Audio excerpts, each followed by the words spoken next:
All right, so what we have here is an old abandoned cemetery. There is, I believe, 13 people were buried on this spot here, and there was only ever one headstone. It was for a lady whose name was Nancy Ramsey. She was born around 1813 and died in the 1840s. And then there were several markers, showing where the other people were buried. Somebody had come out and researched it, probably 40, 50 years ago, and filed the information with the county. And I had grown up on this farm, and I moved away years ago, and then I bought it back 3 years ago, moved back here 2 years ago. So I remember when I was a little kid, I remember the headstone and the markers up here. Now this field back then was a pasture, and so the cattle would graze and they would eat the grass down to where you could see the headstone and the markers.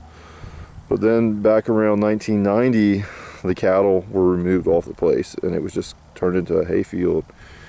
And at that point, mowing with a tractor, you couldn't see where the headstone was or the markers, and I don't know where they are.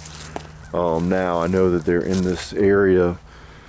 This farm had been in my family, and I come back from time to time. And around 2003, 2004, it occurred to me that the location of the cemetery would be lost forever. There was an old black locust stump up in here, so that's how I knew where it was. And that stump is now gone, but I planted several trees. Actually, this big red oak here, and I planted about a dozen trees. Only 3 of them lived.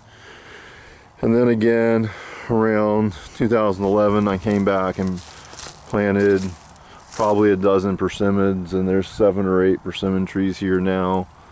I planted, I came back in 2015, planted this plum tree over here and a pear tree over there. And so basically the idea being that the cemetery's registered with the county, but just wanting to make sure that the location, people know where it is. The lady who was buried here, I remember her name was Nancy Ramsey because I remember seeing it on the headstone when I was a kid.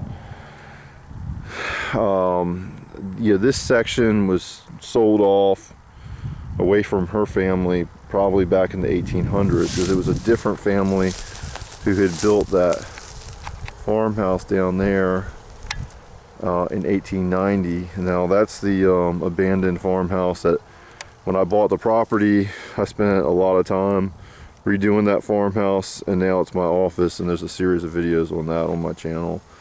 But so by the time that house was built in 1890, this section had been sold off and a different family owned it.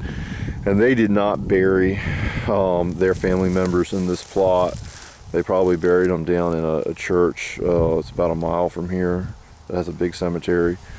I don't know, I presume that she being buried in the 1840s was probably the last person who was buried here. So anyway, the trees will mark the location, and eventually, hopefully eventually they'll shade the grass out enough to where I'll be able to find the markers. And you can see that they're getting bigger, the oldest ones being about 16, 17 years old. The newer one's not quite that old. But I come down today, I just came down to do some maintenance. I had caged all of the trees in with wire, and till they're about 5 or 6 years old, and I'm just pulling the last of the wire cages out, pruning off some of the limbs, and I'll fertilize the trees with some 10-10-10 fertilizer just to help them do okay. And there were a number of volunteer persimmon trees coming up in here just from seed. It looks like a buck came in and antlered them all. I had no way to protect them. They were, I didn't cage them or whatever. But there'll be others that come up. But mainly I just want the trees that are here to do well, and basically just mark where the cemetery is. Anyway, thanks for watching.